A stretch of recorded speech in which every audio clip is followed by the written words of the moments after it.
The Deputy President Kindiki has convened an emergency evening meeting with the Cabinet Secretaries and Principal Secretaries. Welcome to Kenya Lens Media, where we give you news updates as they break, and kindly, if you are new here, consider subscribing. Now, Kenya's Deputy President Kindiki has convened a high-stakes evening meeting at his official residence in Karen, bringing together senior cabinet secretaries, principal secretaries, and heads of key state agencies to confront a rapidly worsening drought that is now threatening millions of lives and livelihoods across the country. According to officials familiar with the discussions, the meeting focused squarely on immediate humanitarian action following a government-wide review of food and nutrition security. The assessment shows that the failure of the October-December 2025 short rains has left large parts of the country dangerously dry, pushing vulnerable households closer to crisis.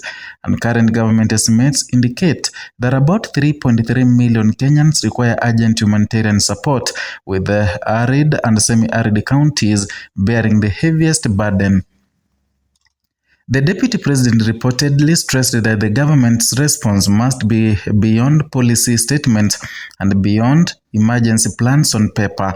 The emphasis, officials say, is now on speed, coordination, and last-mile delivery, ensuring that food, water, and essential supplies reach the most remote and severely affected communities without delay.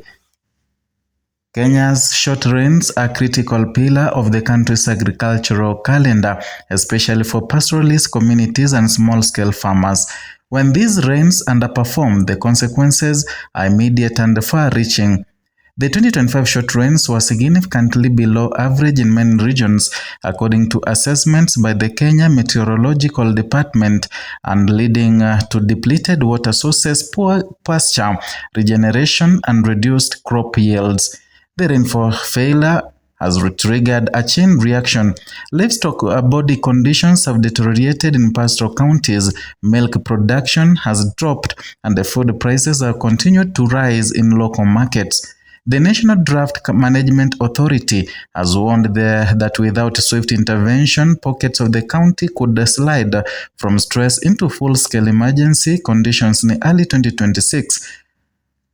It's against with this backdrop that a current meeting took place, signaling growing urgency at the highest levels of government. Evening meetings at Karen have become a familiar feature of the current administration's crisis management style. However, officials say this session was unusually focused and operational. Rather than debating long-term policy frameworks, the discussion centered on how to move resources quickly and efficiently to affected households. One senior official described the talks as logistics and delivery meeting aimed at cutting through bureaucratic delays that often slow emergency responses. And according to officials, participants reviewed distribution channels for food aid, water tracking operations, and livestock feed programs with an eye on avoiding duplication and leakages. The Deputy President is said to have emphasized that procurement alone does not save lives, and what matters, he argued, is whether relief items actually reach families in drought-hit villages, many of which are far from paved roads and formal markets. Government resources indicate that additional resources have now been authorized to support a multi-sector drought response, reflecting the complex nature of the crisis. The approach extends beyond food aid to include water, health, and livelihood protection measures. Water provision has emerged as the top priority, with rivers, ponds, and boreholes drying up. Water tracking remains a lifeline for many communities. According to UNICEF Kenya, lack of safe water during droughts sharply increases the risk of disease outbreaks, particularly among children. Protecting livestock, the primary economic asset for millions of pastoralists, is another central pillar of the response. Officials say that the government plans to scale up the provision of animal feed and nutritional supplements to prevent mass livestock deaths, which can lock communities into long-term poverty even after rains return. The health dimension of the crisis has also featured prominently. Non-food essentials, including medical supplies and hygiene kits, are being prioritized to reduce the risk of waterborne and sanitation-related diseases. According to World Health Organization, drought conditions often lead to spikes of malnutrition and infectious diseases if preventive measures are not taken early. Kenya is no stranger to drought, and past crises have left important lessons for policymakers. The 2011 and 2017 droughts exposed weaknesses in coordination, data sharing, and early response, prompting reforms to disaster management systems. The establishment of the NDMA and the expansion of early warning systems were direct outcomes of those experiences. A 2019 review by World Bank found that early action, when guided by timely data, can significantly reduce the human and economic costs of a drought in Kenya. Officials involved in the current meeting say those lessons are shaping the current response, particularly to push to act before the conditions deteriorate further. Still, analysts warn that repeated droughts are stretching both government capacity and household resilience. According to Human Rights Watch, communities in arid areas have faced consecutive climate shocks in recent years, eroding traditional coping mechanisms and an increasing dependence on state support. While immediate trigger of the current crisis is the failed 2025 short rains, experts point to a larger structural challenge: climate change. Scientific studies show that East Africa is experiencing greater rainfall variability, with longer dry spells punctuated by intense and sometimes destructive rainfall events. Research published by the journal Nature Climate Change notes that climate variability is increasing the frequency and severity of droughts in the Horn of Africa, placing sustained pressure on food systems and public finances.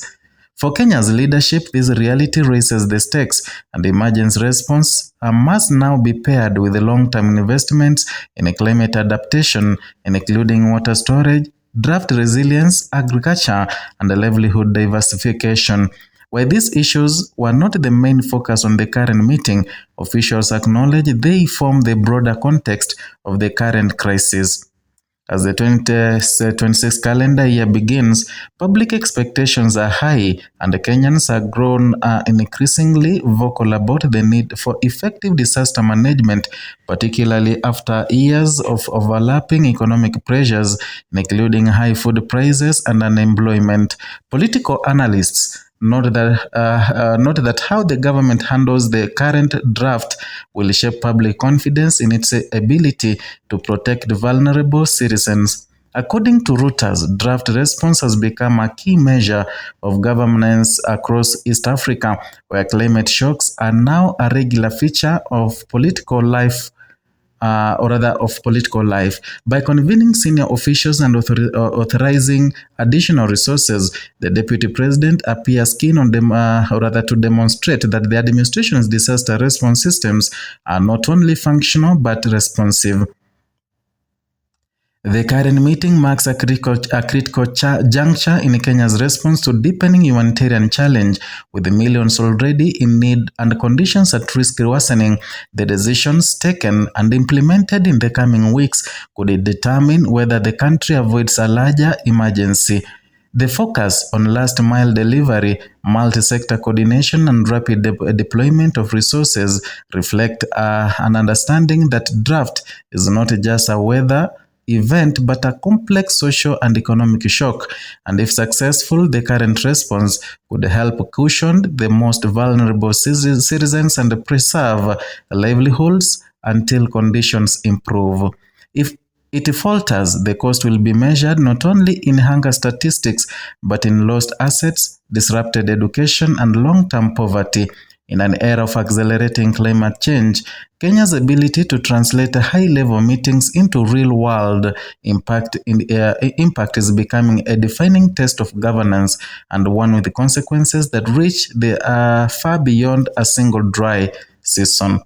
That's all for today from Kenya Lens Media. If you're new here, kindly consider subscribing to our YouTube channel as a way of motivating us and also helping us bring you such contents from Kenya and beyond.